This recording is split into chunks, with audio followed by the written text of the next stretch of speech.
Good morning, children, and welcome to English class. Today I'll teach you a lesson from your Beehive book. This is lesson 2.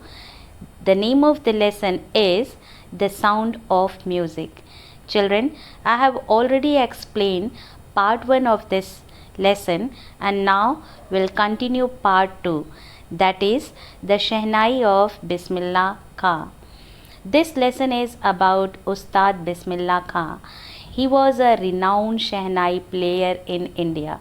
What does renowned means? Renowned means famous. He is a legend. He is a legend because he did something which has historical significance. He played the Shehnai on the day India got independence, that is 15 August 1947. At the Red Fort, before the Prime Minister of India, Pandit Jawaharlal Nehru, gave his speech. Before that, Bismillah Khan played the Shehnai in order to signify something auspicious. Something auspicious for the whole country was about to happen. That is, India was about to get freedom. And so, on that occasion, Bismillah Khan played the Shehnai, and so he is a legend. Now, let's read the lesson. Emperor Aurangzeb banned the playing of a musical instrument called pungi in the royal residence, for it had a shrill, unpleasant sound. Here, banned means prohibited. Shrill means very sharp, बहुत तीखी आवाज. Unpleasant means something that you dislike. So children, in this paragraph, the writer says that pungi was a musical instrument, the predecessor of the Shehnai.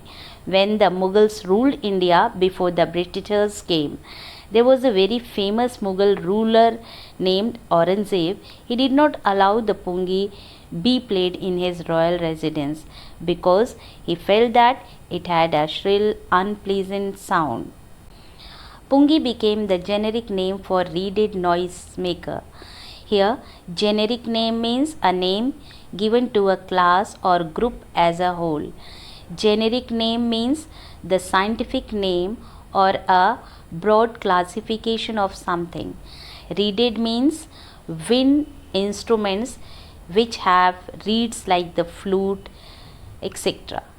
So, here any musical instrument which is made with reeds, like we have flutes, clarinets, they all are classified as pungi.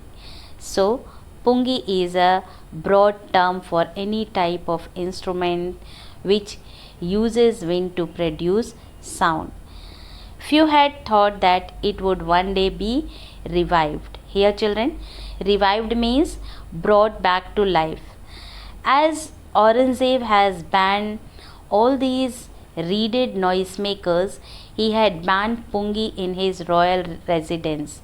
No one thought that one day such noisemakers, such instrument which made unpleasant sound would be played and their sound would be liked by the audience. आगे देखते हैं क्या बोलते हैं writer. A barber of a family of professional musician who had access to the royal palace decided to improve the tonal quality of the pungi. Here, tonal quality means sound. As the pungi had an unpleasant sound, there was a barber who belonged to a family of professional musicians, and he wanted to play the pungi, but he knew that the sound produced by pungi was unpleasant, and so he decided to improve the sound. Let's move ahead. He chose a pipe with a natural hollow stem that was longer and broader than the pungi and made 7 holes on the body of the pipe. Here, children, hollow means empty from inside. So, what did this barber do? This barber took a pipe which was a hollow stem. It was longer and broader than the pungi. He made 11 holes on the body of the pipe.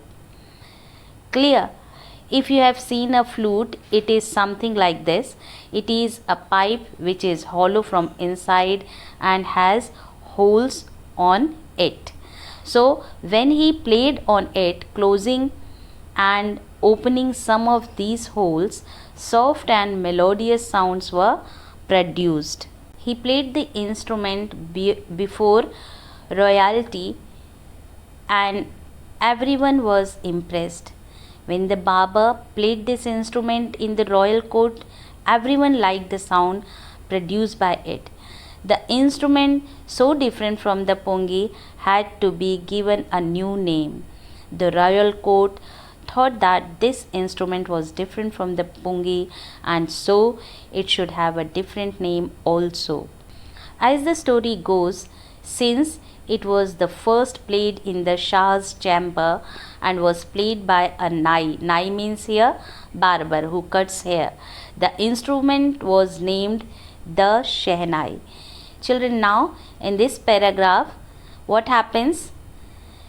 There is a story behind the name given to this instrument. This instrument was played for the first time in the royal residence of the Shah. Shah was a name given to king. Mughals called the kings as Shah. As Nai, that is the Indian term used for a barber, had played it for the first time, they called it Shehnai. So the first part is Sheh, which stands for Shah, and the second part Nai, that is a barber. So this instrument was named as Shehnai. The sound which was produced by Shehnai was considered to be a good omen, and so it was played on good occasions. And for this reason, it is still played in temples and is an indispensable component of any North Indian wedding.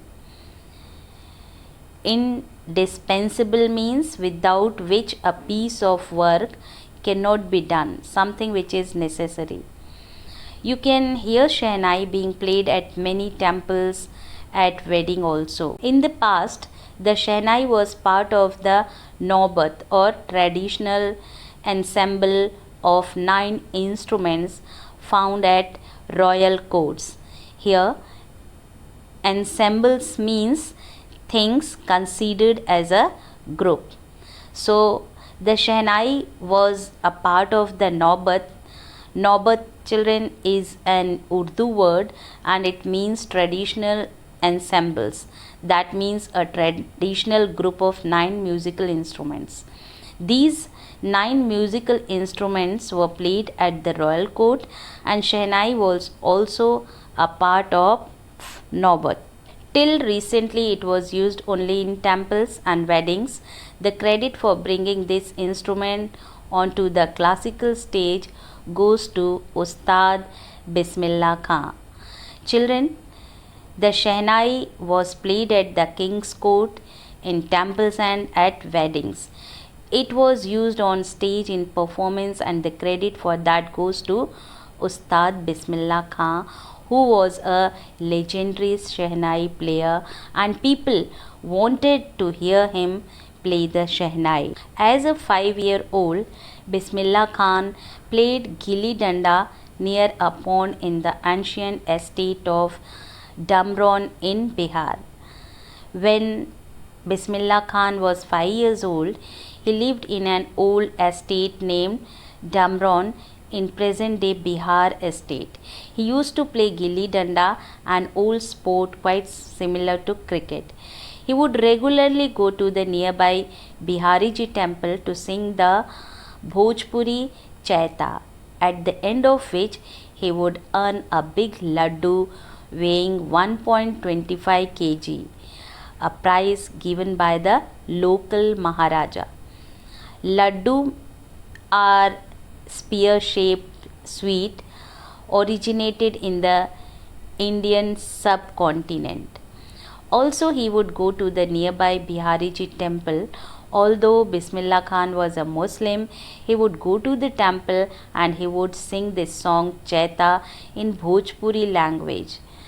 Bhojpuri language is spoken in an area of Bihar. When he would finish reciting the song, he would get a big laddu as reward, and the weight of that laddu was 1.25 kg. This was a prize given to Bismillah Khan by local Maharaja for singing the Chaita. This happened 80 years ago, and the little boy has travelled far to earn the highest civilian award in India, that is the Bharat Ratna.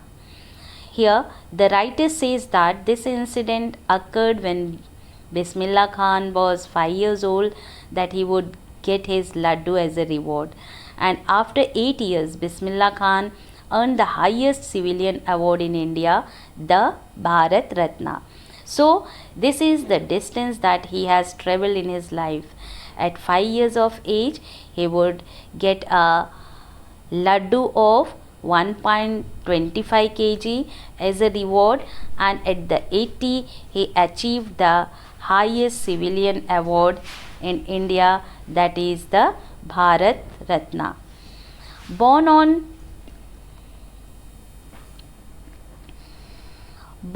21 March 1916, Bismillah belongs to a well-known family of musicians from Bihar.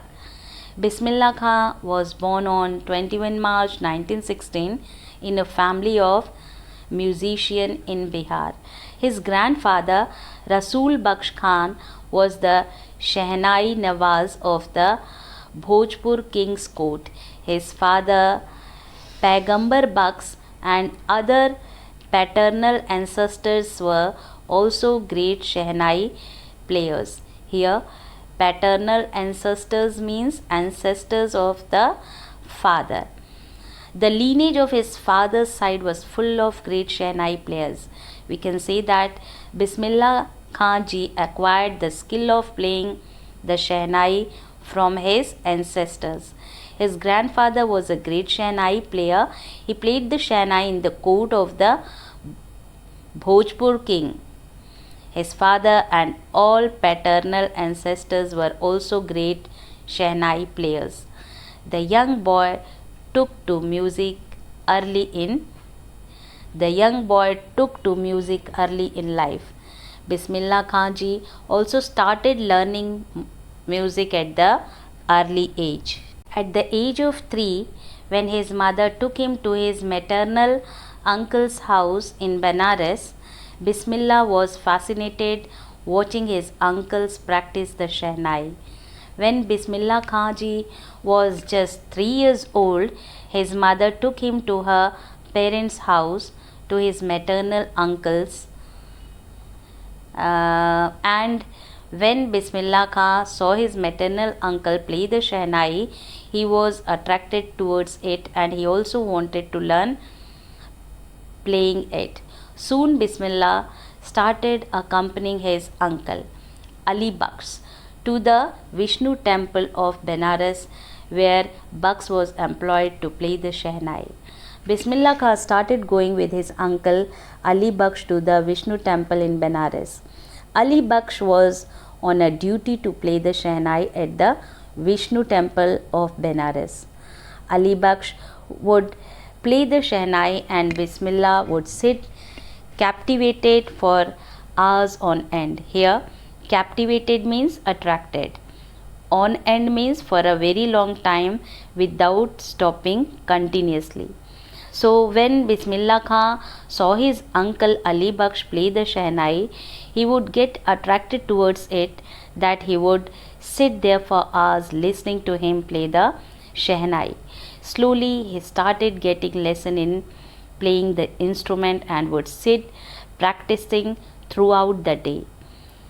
Gradually, Bismillah Khan also started learning playing the Shehnai and he would practice throughout the day.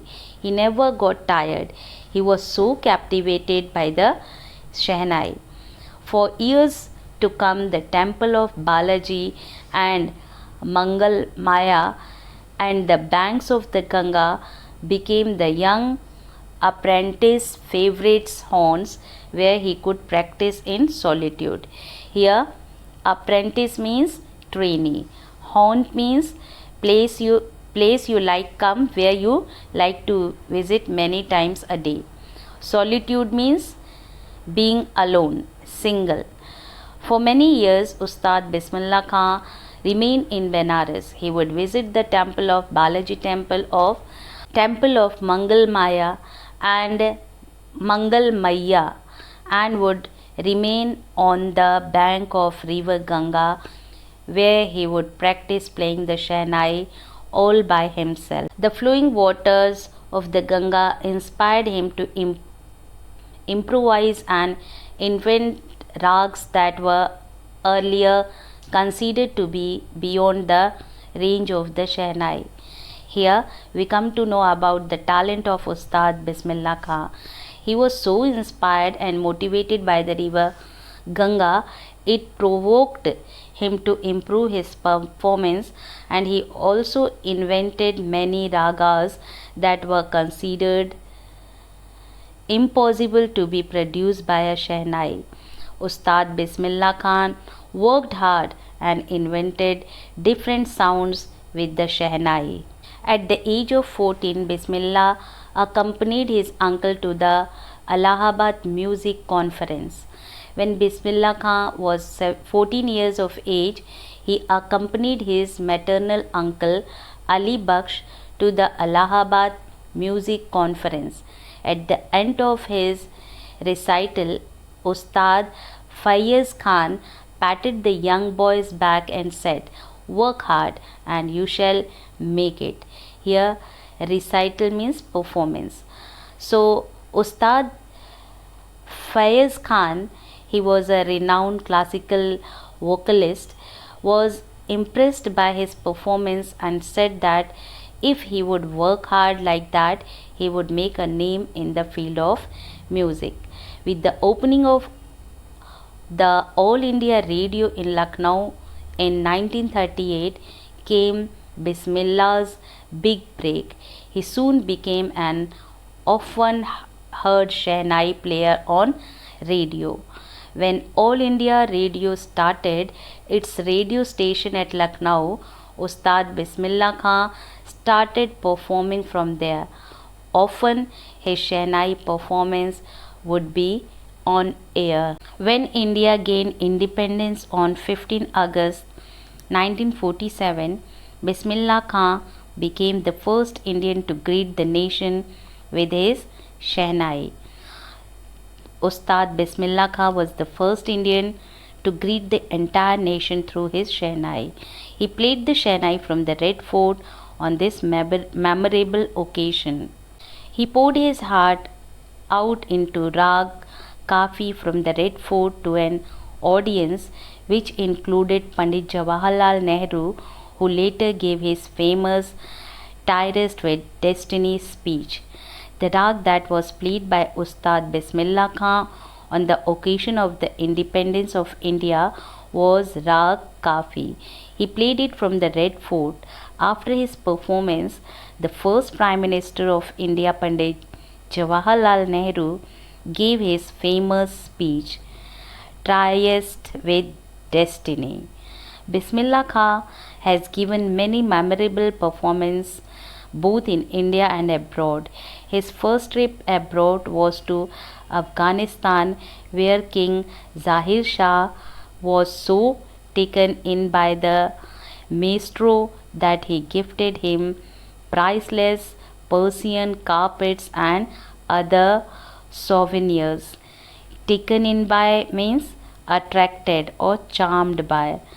Souvenirs means things given in memory of a place, person, or event. So, Bismillah Khan gave many performances in India and abroad. Some of them are memorable, like the one at Afghanistan. The king of Afghanistan, King Zahir Shah, really liked Bismillah Khan's performance and he gifted him many things which were made in Afghanistan, like Persian carpets, etc. so that Ustad Bismillah Khan would remember his visit abroad, that was to Afghanistan. The king of Afghanistan was not the only one to be fascinated with Bismillah's music. Film director Vijay Bhatt was so impressed after hearing Bismillah play at a festival that he named a film after the instrument called Gunj Uthi Shehnai. Gunj Uthi Shehnai. There were many other people also who were attracted to his Shehnai's music. Gunj Uthi Shehnai was the name of a Hindi movie. It was made by Vijay Bhatt. He was a film director and he really liked the sound of the Shehnai played by Bismillah Khan, and that is why he named his movie as Gunj Uthi Shehnai. The film was a hit, and one of Bismillah Khan's composition, Dil Ka Khilona Hai Toot Gaya, turned out to be a nationwide chart buster. Here children, chart buster means record breaker. So there was a song in movie Gunj Uthi Shehnai named Dil Ka Khilona Hai Toot Gaya.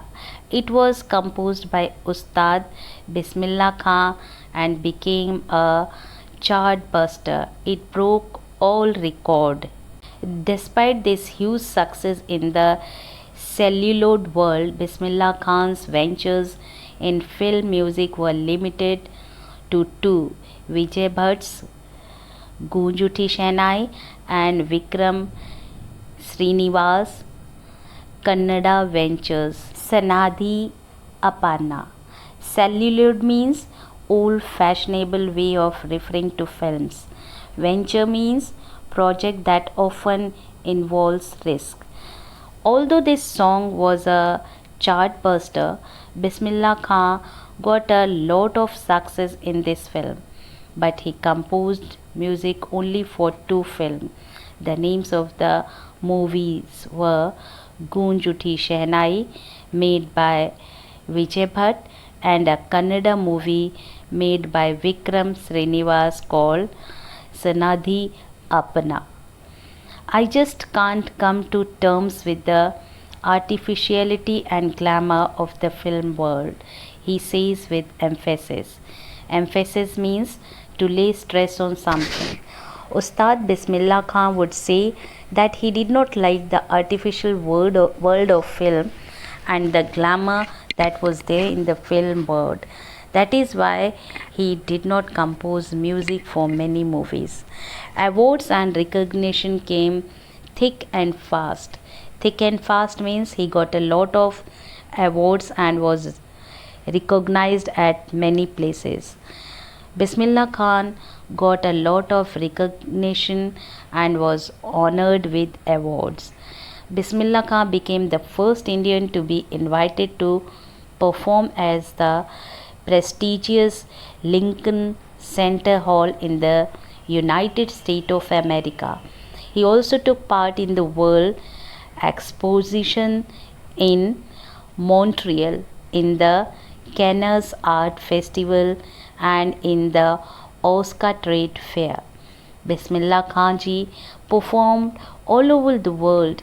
He performed in United States of America at the Lincoln Center Hall. He performed in Montreal, Australia in the World Exposition. He performed at the Cannes Arts Festival, and he also performed in Japan at the Osaka Trade Fair. So well known did he become internationality that an auditorium in Tehran was named after him. Teher Mosque Ustad Bismillah Khan. Tehran is located in Iran. Bismillah Khan was so famous all over the world that in Tehran an auditorium has been named after him.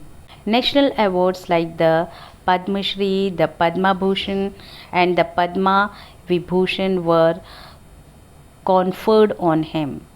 Conferred means given usually an award or a degree.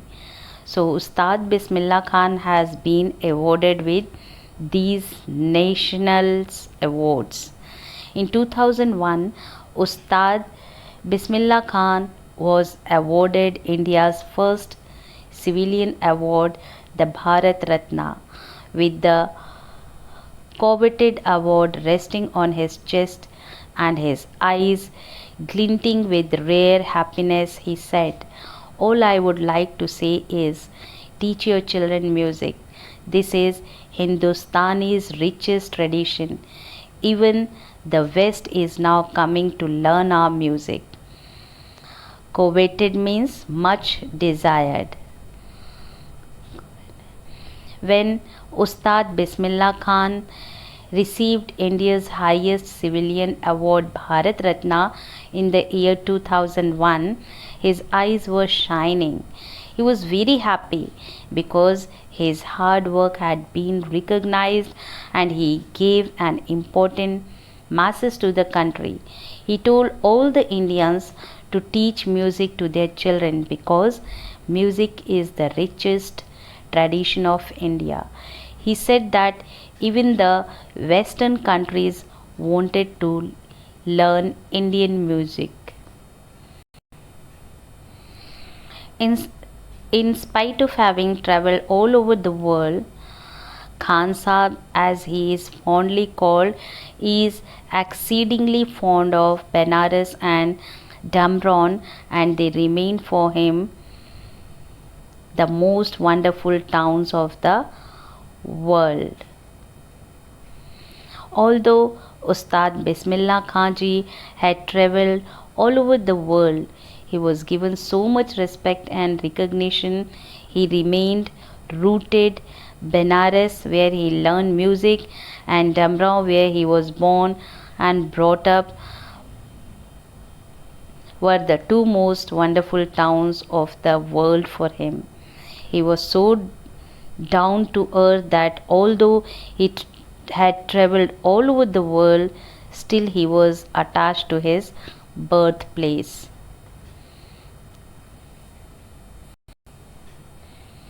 A student of his once wanted him to head a Shehnai school in the USA, and the student promised to recreate the atmosphere of Benares by replicating the temples there.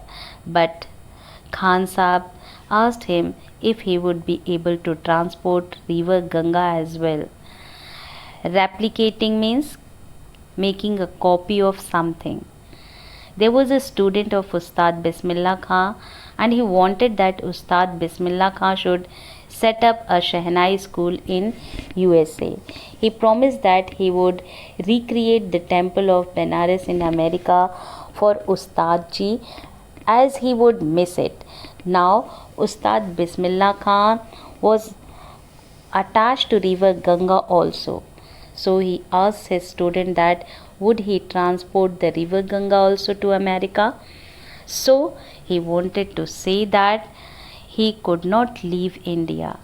He was attached not only the temple of Benares but also to the holy river Ganga. Later he is remembered to have said that is why whenever I am in a foreign country, I keep yearning to see Hindustan. While in Mumbai, I think of only Benares and holy Ganga, and while in Benares, I miss the unique Matha of Damron. Yearning means longing, having a desire for something. Ustad Bismillah Khan said that whenever he visited any foreign country, he longed to see India. He wanted to return India, and then he says that when he was in India, in Mumbai, he yearned to visit Benares and the Ganga river. And when he was in Benares, he missed his birthplace, Damron, and the Matha, where he sang Chaita and was rewarded with the laddu of 1.25 kg weight by the Maharaja. Ustad Bismillah Khan's life is perfect example of the rich cultural heritage of India, one that effortlessly accepts that a devout Muslim like him can very naturally play the Shehnai every morning at the Kashi Vishwanath temple. Devout means believing strongly in a religion and obeying its law and following its practices. Here, the writer says that Ustad Bismillah Khan was a perfect example of the rich culture heritage of India. His work was beyond the religion barriers. Although he was a strict Muslim, he followed the Muslim laws, but every morning he would play the Shehnai at the Kashi Vishwanath temple, which was a Hindu temple. This shows that he did not have the barriers of religion in his mind. He was a true Indian.